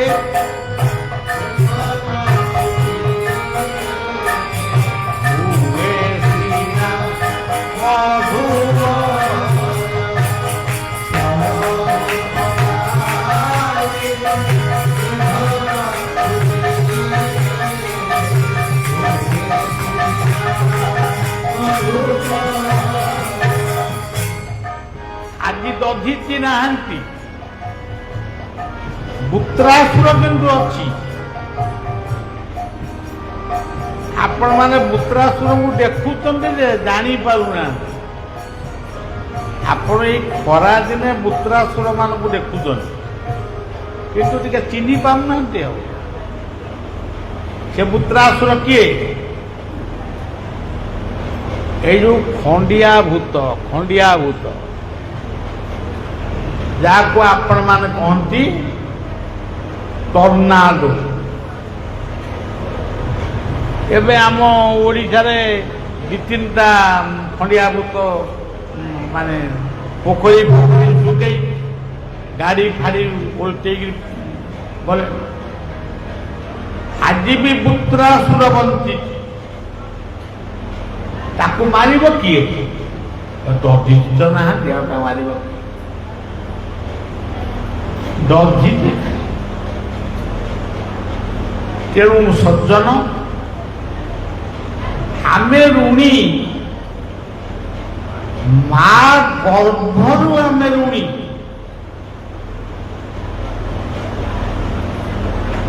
ମା ଗର୍ଭରୁ ମା କୋଳକୁ ଆସି,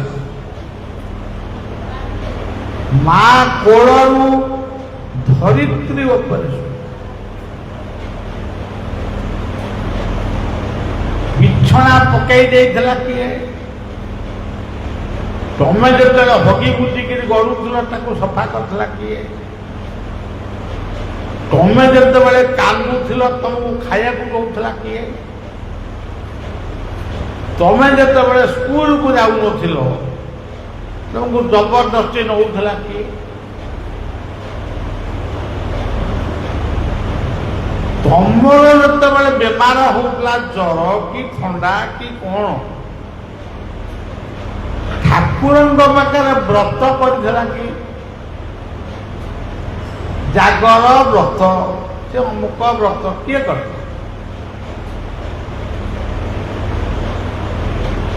ତେଣୁ ଆମେ ମା ପାଖରେ ଋଣୀ, ଆଉ ଋଣ ସୁଝିବୁ କଣ? ମା ପେଟରୁ ଆମେ ଋଣୀ ହେଇକି ଯାଇଛୁ, ମା ସ୍ତନରୁ କ୍ଷୀର ଖାଇ ଆମେ ଋଣୀ ହେଇକି ଯାଇଛୁ, ପ୍ରକୃତି ମାର ଖାଦ୍ୟ ଖାଇ ଆମେ ଋଣୀ ହେଇଛୁ।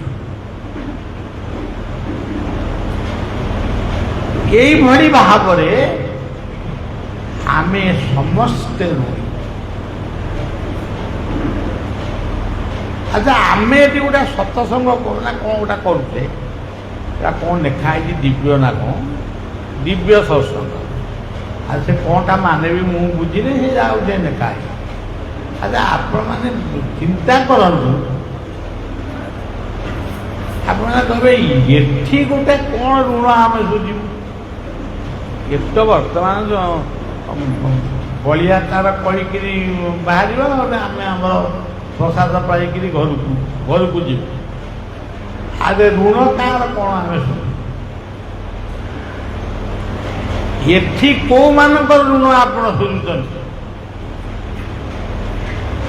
ପିତୃ ଋଣ। ଯେଉଁ ଖାଲି ଏଇ ଘରର ପିତୃପିତା ନୁହନ୍ତି, ଆପଣ ମାନଙ୍କର, ମୋର, ମୋ ବାପ ମା, ଯେଉଁ ପିତୃପିତା ମାନେ ଅମୋକ୍ଷ ହେଇ ଆଜି ବି ବୁଲୁଛନ୍ତି, ମୁକ୍ତି ପାଇଁ ଠାକୁରଙ୍କୁ ପ୍ରାର୍ଥନା କରୁଛନ୍ତି। ଆପଣ ଏଠି ହରିବୋଲ ପକାଉଛନ୍ତି କି ନାମ କରୁଛନ୍ତି, ସେମାନେ ମୁକ୍ତି ପାଇ କରୁ, ତାଙ୍କ ପାଇଁ ଆପଣ ଋଣ ସୁଝିଲେ।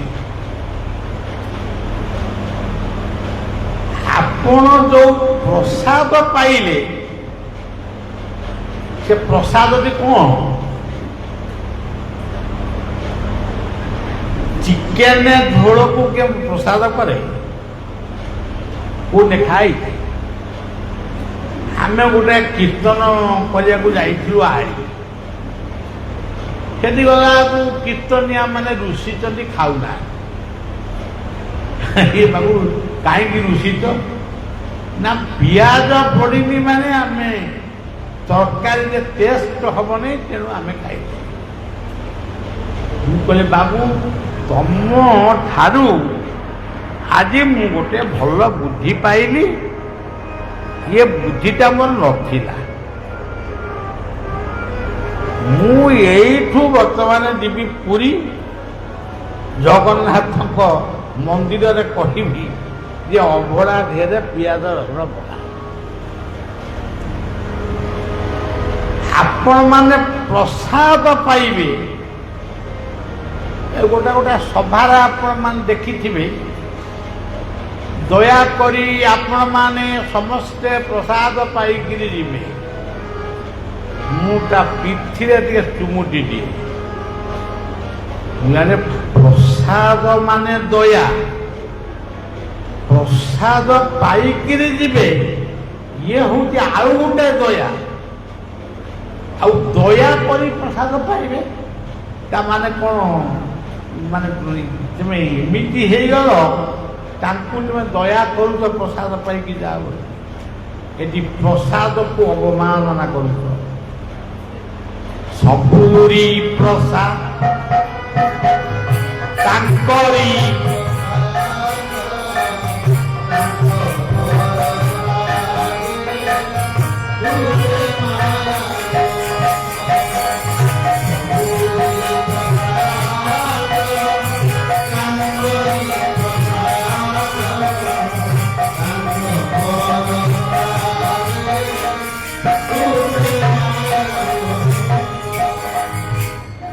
ଏଇ କେନାଲ ବନ୍ଧଟା ଆଜି ବି ସାକ୍ଷୀ ଅଛି। ନିଶ୍ଚିନ୍ତ କୋଇଲି ପାଖରୁ ବଳିଆକୁ ଚିଆରରେ ବାଉଁଶ ବାନ୍ଧିକିରି ସେ ଚିଆରରେ ମୋତେ ବସେଇଥିଲେ। ମୁଁ ଭାବୁଥାଏ ଇଏ କେତେବେଳେ ଛିଣ୍ଡି ପଡ଼ିବ। ମୁଁ ଆଉ ମୋତେ ଟେକିକିରି ଆଣି ଶହ ଶହ କୀର୍ତ୍ତନିଆ ମାନେ, ସେ କ'ଣ ପାଇଁ ତାଙ୍କ ଭିତରେ ଏତେ ଗୋଟେ ଶ୍ରଦ୍ଧା ଆସିଲା? ମୋତେ କି ଡାକି ହରିବୋଲ ଉଳି ପକେଇ ସବୁ ନେଇକିରି ଆଇଲେ। ବେଲୁନ ବି ଉଡ଼ୁଥାଏ, ମୁଁ ଦେଖୁଥାଏ। ଆରେ ବେଲୁନ ବିକ୍ରି ହୁଏ। ଆଚ୍ଛା, ଆମେ ଏତେ ବାଟ ଆସିଲୁ, ଆଇଥିଲି କୋଉଥିରେ? ଗୋଟେ ସାଇକେଲ। କିନ୍ତୁ ବସିଲି ଗୋଟାଏ ସିଂହାସନରେ। ଆপিଲରେ ଗୋଟାଏ ଅନୁଷ୍ଠାନ ହେଲା। ଏଇ ଘରର ରାଜୁବାବୁ ଆଉ ଆপিଲର ଅନେକ ଯେଉଁମାନେ ଚାଲିଗଲେଣି, ଦୀପ ବାବୁ ମୋଟା ପାଟିରେ ପଶିବନି, ମୁଁ କହିବି। ତେଣୁ ଏସବୁ ଦେବନନା ଏସବୁ ଥିଲେ। ଆଚ୍ଛା, ମୋତେ ଗୋଟାଏ ତାର, ସେଟା କ'ଣ କହନ୍ତି, ତାର ତ୍ରିପାଲ ନା କ'ଣ କହନ୍ତି, ହଁ, ତାରପଲି, ସେଇଥିରୁ ଗୋଟାଏ ଏମିତି ପକେଇ ଦେଇଥିଲି। ଗୋଟାଏ ଖଟ ପକେଇ ଦେଇଥିଲି। ମୁଁ ସେଇଠି ବସେ, ଶୁଏ, ସବୁ କରେ। ଭାଷଣ ଦେଇକି ଆସି ପୁଣି ସେଇଠି ଶୋଇଲି। ସେଦିନ ଏତେ ମେଘ ଆଉ ଏତେ ପବନ ହେଲା, ମାନେ ଆଶ୍ଚର୍ଯ୍ୟ ମେଘ ପବନ। ମୁଁ ଟିକେ କୋଉଠି ନିରୋଳାରେ ବହିଥିଲେ ହୁଏତ ଟିକେ ଆମର ଯାହା ଟିକେ ପାଠ ଅଛି, ଆମେ ଟିକେ କାହାକୁ ଗୋଟେ କ'ଣ କହିଥାନ୍ତୁ। ସେ ମନ୍ତ୍ରୀ ଫନ୍ତ୍ରୀ କି ନୁହଁ, ଆମର ଯାହା ଦେବା ଦେବୀକି ଟିକେ ପ୍ରାର୍ଥନା କରିଥାନ୍ତୁ। ଆଉ ମୁଁ ଯୋଉଠି ବହିଛି, ମୋ ଉପରେ ଆଉ ଜଣେ ବହିଛି, ଆଉ ମୁଁ କ'ଣ ପ୍ରାର୍ଥନା କରିବି? ମେଘ ଛାଡ଼ିଲା, ଧୁମାଳ ଗଲା। ଯିଏ ଯୁଆଡ଼େ ସେ ପାଲ ଭିତରୁ ଗଲେ, ମୁଁ ବି ପାଲରୁ ଓହ୍ଲେଇକି ଟିକେ ଅନେଇଲା ବେଳକୁ ଦେଖିଲି ଯେ ଏତିକି ବହଳର ଯେ ଆହୁରି ବେଶୀ ହବ। ଗୋଟେ ବିସ୍ତୃତ ଏରିଆ ଖାଲି ଭାତ ଗଦା ହେଇଛି, ଆଉ ଡାଲମା ବି ଗଦା ହେଇଛି।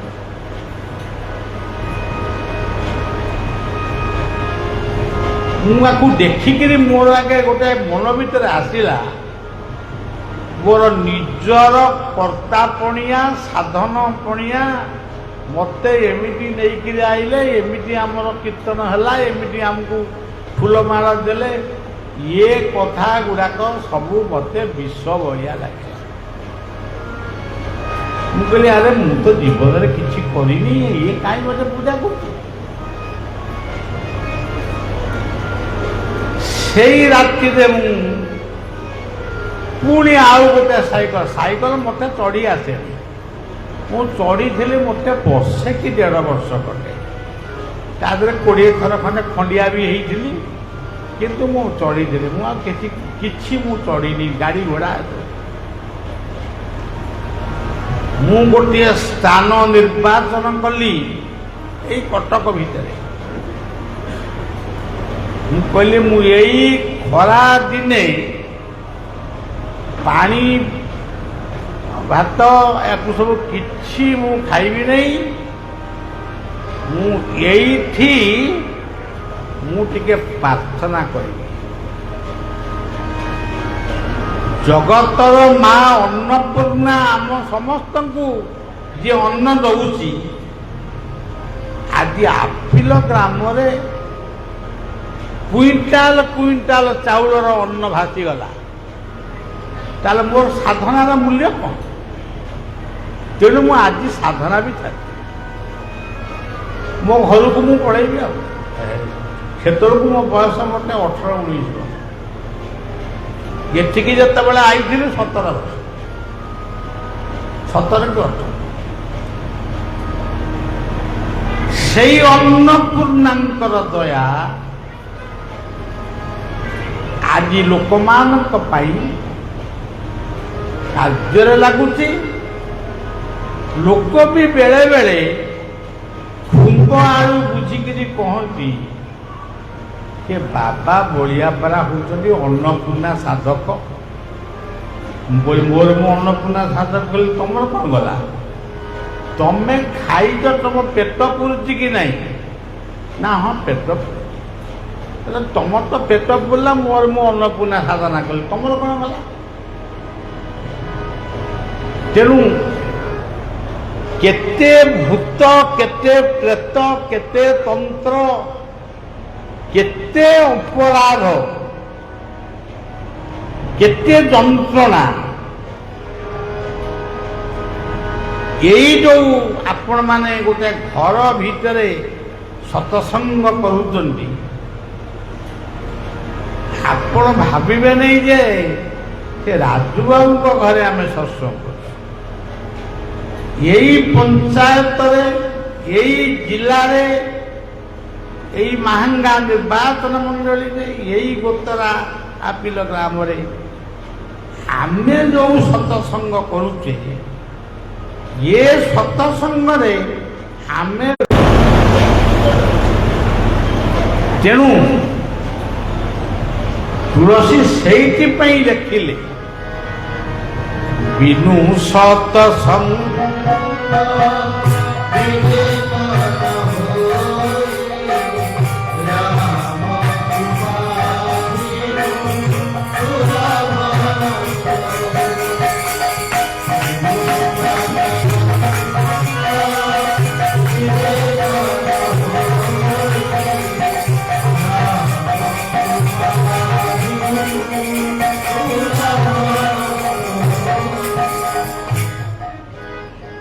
ଜୀବନରେ ଯଦି କ'ଣ ଗୋଟେ ଜୀବନରେ କରିବାକୁ ଚାହୁଁଛ, ସ୍ୱାମୀ ବିବେକାନନ୍ଦ କହିଥିଲେ ଜୀବ ସେବା କରେ ଯେଉଁ ଜନ, ସେଇ ଜନ ସେବିତେ ଈଶ୍ୱର।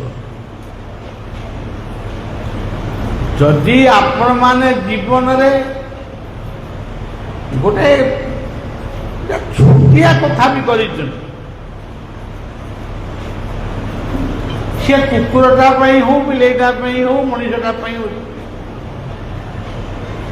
ତାହେଲେ ଜୀବନର ସମସ୍ତ ଅପରାଧ ଖଣ୍ଡିତ ହବ ଏମିତି ନୁହେଁ।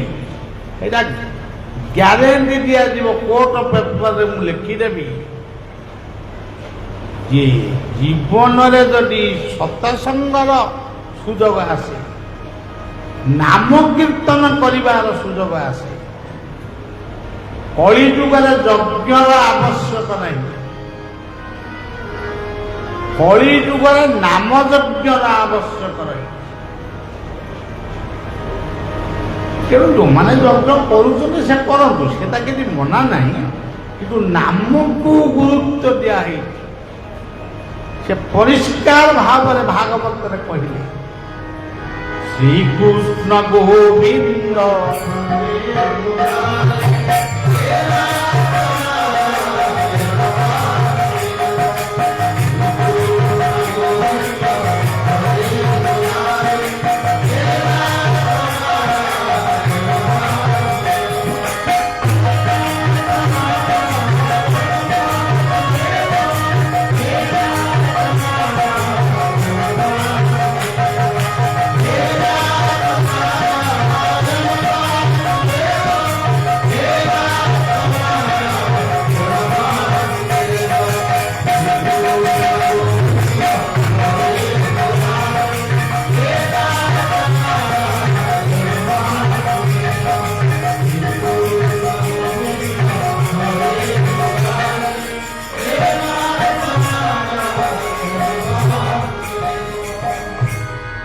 ये कली जुगर श्रेष्ठ नाम आउ सब नाम कर नाम कि माने ये जो विद्वेष भाग रखतुनि नाम तो आजिकल आम बहुत होगा क्या कौन कहवा कौ नामटा भल कौ नामटा मंद एवं आम आमर जहाँ शिखीचु कहलु श्रीकृष्ण गोविंद हरे मुरारी हे नाथ नारायण दास तेणु भागवत परिष्कार भाव में आंगुठी देखी आमको कहले मो नाम श्रवण कीर्तने श्रद्धा उपजे जार मने श्रद्धा न थाई अंतर्गते केवल लौकिकर मते लज्जा संकोच दूर करी नाचिब उन्मत आय परम शास्त्र भागवत अभ्यास करुथिब नित्य तर्क पाषांड शास्त्र जेते अभ्यास न करिबे तेणु आपण माने यही जो किछि मुहूर्त यही आपण माने निजको किछि समय पाई समर्पण करी ये कौन छोटिया कथा ये कौन गोटे 10-15 टंकार मूल्यर कथा यहाँ हूँ अमूल्य आपको आप मूल्य करें आम जाइलु गोटे सत्संग कलु जी अनाबना खना जी कहले किंतु सत्संग कलु यही कथाटा गोटे छोटिया कथा कोटि कोटि टंका सहित माने समान कले सी केबे हेले समान हो पारिब ना से कहते दंडे निमिषे क्षणे लेसे जीए बा थाओ जो देशे उचे पढ़िब मोर नाम शुभिब सफल आजिर दुनिया रे सब ठेला पेला हेगिरी सी ता हाथ को पेलुटी सी ता हाथ को पेलुटी माने ये पेला पेली है सब दीक्षा नौ पेला पेली ही दुख दीक्षा कौन नौ युड़ा की कथा ये जी दीक्षा नब सी नब तुम कहीं पेलुच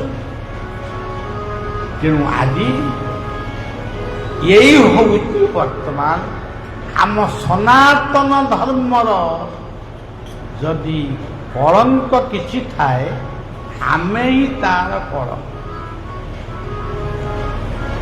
तामिलनाडुर विरोधी दल नेता एसेम्बली भितर बसी मुख्यमंत्री आगे सी कहूँ जे आमे मिलीमिशी काम करवा माने एते मेलापी लोकटी से आमे मिलीमिशी काम करवा किंतु सनातन धर्म को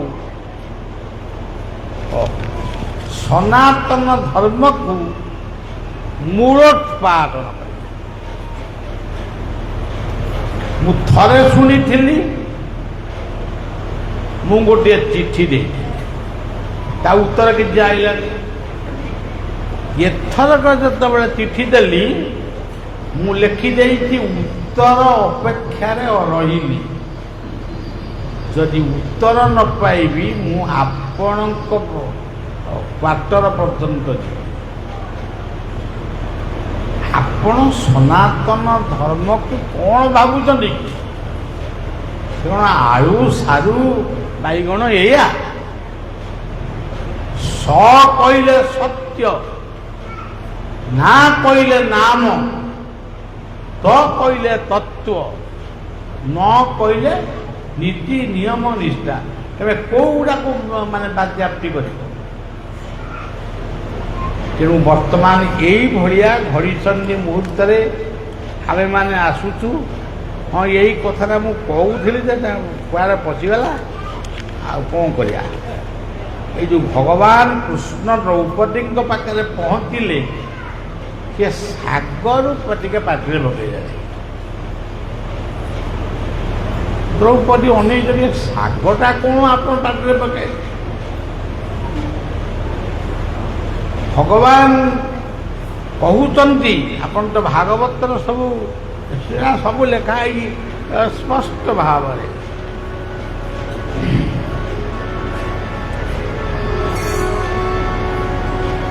ଯା ନାମ ହବ ଜଳେ ଫେରା, ଯା ନାମ ହବ ଜଳେ କରୁଣା କଟାକ୍ଷ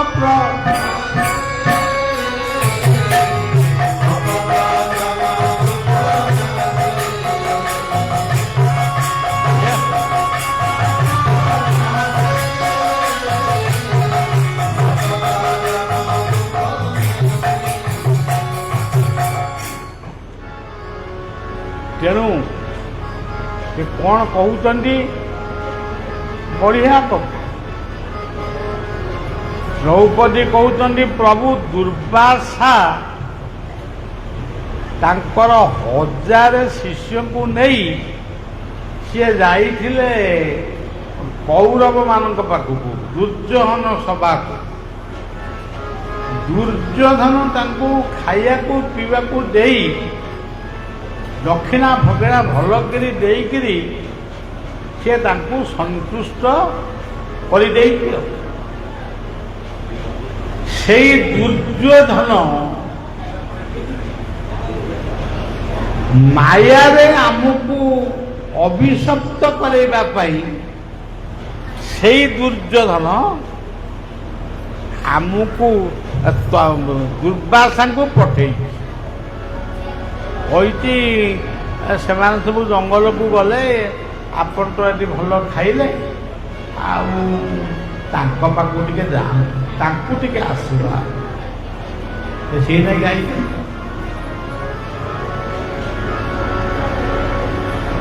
যা মায়া দেবে অগোচর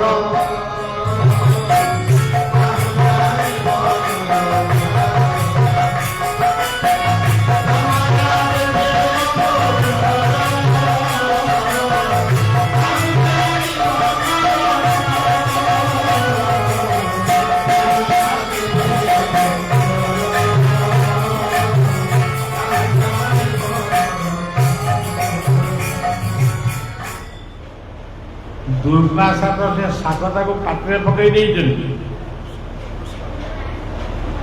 ଭୀମ ଅର୍ଜୁନ ଇତ୍ୟାଦି ଯାଇକରି ଫଳ ତୋଳିବା ପାଇଁ ଦୁର୍ବାସା ଗୋଟିଏ ଝରଣାରେ ପଶିକିରି ଗାଧଉଛନ୍ତି, ତାଙ୍କ ଶିଷ୍ୟମାନେ ବି ଗାଧଉଛନ୍ତି। ଏମିତି ଗାଧେଇଲା ବେଳେ ପେଟରେ ପାଣି ଦିଅନ୍ତିନି, ପେଟରେ ପାଣି ଦେଲାକୁ ତାଙ୍କର ସବୁ ଉଠିଲା ଅଜିନ ବାନ୍ତି। ଏମିତି ବାନ୍ତି ହେଲା ଯେ ସେ ପୁଷ୍କରିଣୀ ସେ ଯେଉଁ ଜଳଘାଟ, ସେ ଖାଲି ବାନ୍ତି, 1000 ଲୋକ ବାନ୍ତି କଲେନି, ଆଉ ଖାଲି ବାନ୍ତିରେ ଭର୍ତ୍ତି ହେଇଗଲା। ଦୁର୍ବାସା କହିଲେ ଏ ପିଲାମାନେ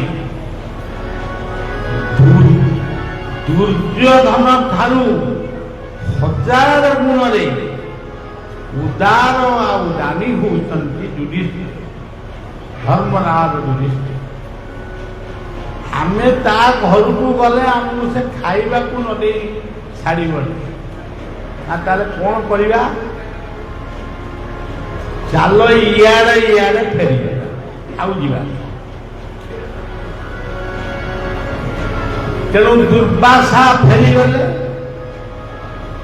ଭଗବାନ କୃଷ୍ଣ ଶାଗ ଖାଇଲେ, ଭୀମ ଅର୍ଜୁନ ସବୁ ଫଳମୂଳ ଯାହା ଆଣିଥିଲେ ତାକୁ ସବୁ ଥୋଇଲେ, କାହାକୁ ବାଣ୍ଟିଲେ କାହା। ଏଇଥିରୁ ବୁଝିବେ ଆମ ଅଚ୍ୟୁତଙ୍କର ସେଇ କଥାଟି, ତୁମେ ଯେବେ କୃପା କରିବ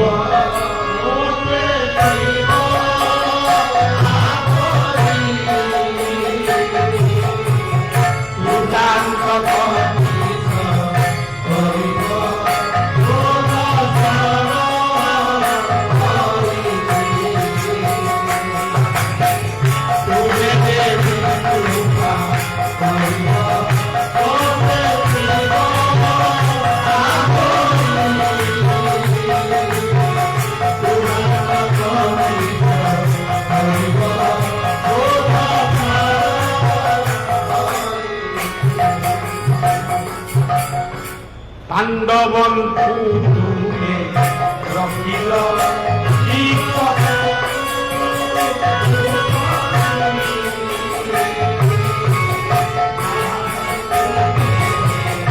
রখিব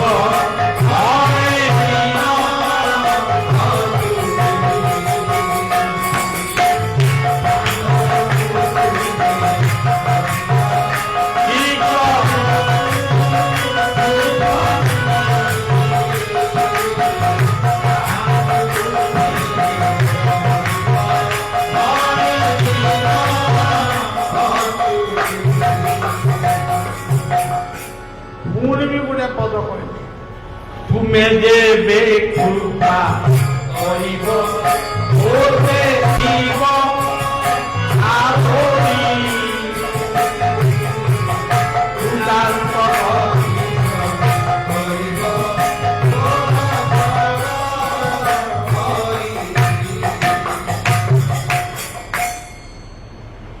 এই মহাপুরুষ যদি আজ আমেরিকারে কি চীন কি জাপাନରେ জন্ମ ହେଇଥାନ୍ତେ ଆଜି ପୃଥିବୀରେ ତାଙ୍କ କଥା ଚାଲିଥାନ୍ତା। କିନ୍ତୁ ଇଏ ମହାନଦୀ ଚିତ୍ରକଳା ତ୍ରିକୋଣ ଭୂମିରେ ତାଙ୍କ ଲୀଳା ଖେଳା ଆଜି ବି ଆମେ ମନେ ରଖିଛୁ। ତାଙ୍କର ମହିମା ସ୍ୱତନ୍ତ୍ର। ସେ ଯାହା କହି ଯାଇଛନ୍ତି ଆମେ ବନ୍ଧାଏ ତାକୁ ଠିକ ଭାବରେ ନ ବୁଝି ତାକୁ ଯାହା ମାନେ ତା ବ୍ୟାଖ୍ୟା ଗୋଟାଏ କରୁଛି, ଲୋକଙ୍କୁ ଖାଲି ଡରଉଛି। କିନ୍ତୁ ତାଙ୍କର ପ୍ରତ୍ୟେକ କଥା ହେଉଛି ତତ୍ତ୍ୱଭିତ୍ତିକ କଥା। ତେଣୁ ସେଇ ମହାପୁରୁଷ ମାନଙ୍କୁ ଆମେ ଆଉ କ'ଣ ତାଙ୍କୁ ଆମେ ଆଉ କ'ଣ କହିବା? ତାଙ୍କୁ କେବଳ ଡାକୁଛୁ ତମେ ଆସ, ତମ ରାଜ୍ୟ ତମେ ନିଅ, ଆମ ଦ୍ୱାରା ଆଉ ଇଏ ହବ। ଆମେ ତ ଏମିତି କହୁଛୁ, କାହିଁକି ଲୋକର କୋଉଠି ପରିବର୍ତ୍ତନ ହଉନାହାନ୍ତି। ଛକ ବଜାରରେ ମଦ ଦୋକାନ, ଆଉ ଆମେ କ'ଣ କରିବୁ? ତେଣୁ ସଜ୍ଜନ ସେ ଗୋଟେ ଭଲ ଗୋଟେ ବଢିଆ ପଦ କହିଛନ୍ତି, ବିଷୟାର ସରେ ମଜି ସାଧୁ ସଙ୍ଗ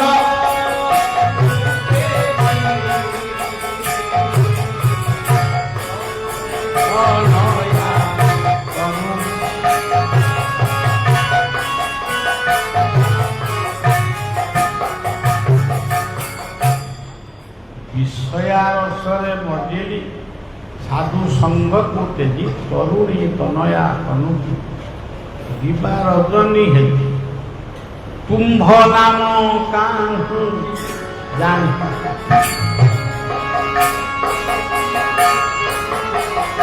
କୁମ୍ଭ ନାମ ଜାଣି ଜୀବନ ପ୍ରକୃତି ମୋଟେ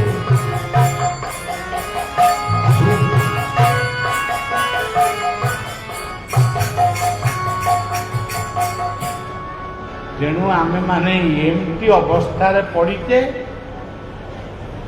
ଆମର ଭୁଲ କରିବାକୁ ଇଚ୍ଛା ନଥିଲେ ବି ଆମେ ଭୁଲ ତ କରୁଛୁ ଆଉ ଇଚ୍ଛା ନାହିଁ କି ହଉଛି। ତେଣୁ ସମସ୍ତଙ୍କର ଭୁଲ ପରିମାର୍ଜିତ ପାଇଁ ଭାଗବତରେ ସେ କହିଛନ୍ତି ଭୀମସ୍ୟାପି ରଣଭଙ୍ଗୋ ମୁନିରପି ମତି ଭ୍ରମ ଯଦି ଶୁଦ୍ଧ ମମ ଗୀତାରେ କହିଲେ ତାପନ୍ନ ଦୋଷ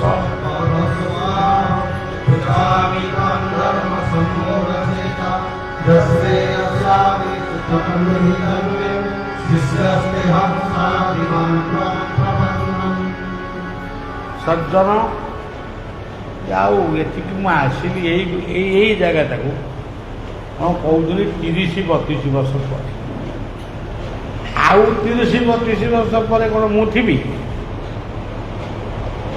ଯଦି ମୁଁ କହିବି ନାହିଁ ଆଉ 30 ବର୍ଷ ଗତ ସେତେବେଳକୁ ଆମେ ନଥିବ ଆଉ କିଏ ଥିବେ? ତେଣୁ ଆପଣମାନଙ୍କ ସହିତ ଆପଣମାନେ କହୁଛନ୍ତି ଆମେ ବାବାଙ୍କୁ ଦେଖି ଦର୍ଶନ କରିବା ନା ସେସବୁ ନୁହେଁ। ବଳିଆ ଆପଣମାନଙ୍କୁ ଦର୍ଶନ କରି ଜୀବନକୁ କୃତାର୍ଥ ମନେ କରୁଛି। ଏଇ ବାଟ, ଏଇ ହାଟ, ଏଇ ଘାଟ, ଏଇ ଚାଷ, ଏଇ ଜମି, ଏଇ ବଜାର ସମସ୍ତେ ମୋ ପାଇଁ ସୁନ୍ଦର ଖାଲି ନୁହନ୍ତି, ଅତି ସୁନ୍ଦର। ଆମେ ପୁଣି କେତେବେଳେ ସୁବିଧା ପାଇଲେ ପୁଣି ଥରେ କେତେବେଳେ ଆସିବା। ଶେଷରେ ଆପଣମାନଙ୍କର ସମସ୍ତ ଅପରାଧ ଖଣ୍ଡନ ହଉ, ପିତୃପିତାମାନେ ଉଦ୍ଧାର ହୁଅନ୍ତୁ। ଏତିକି କହି ମୋର କଥାକୁ ବିଶ୍ରାମ ଦେଉଛି। ନାମ ଟିକେ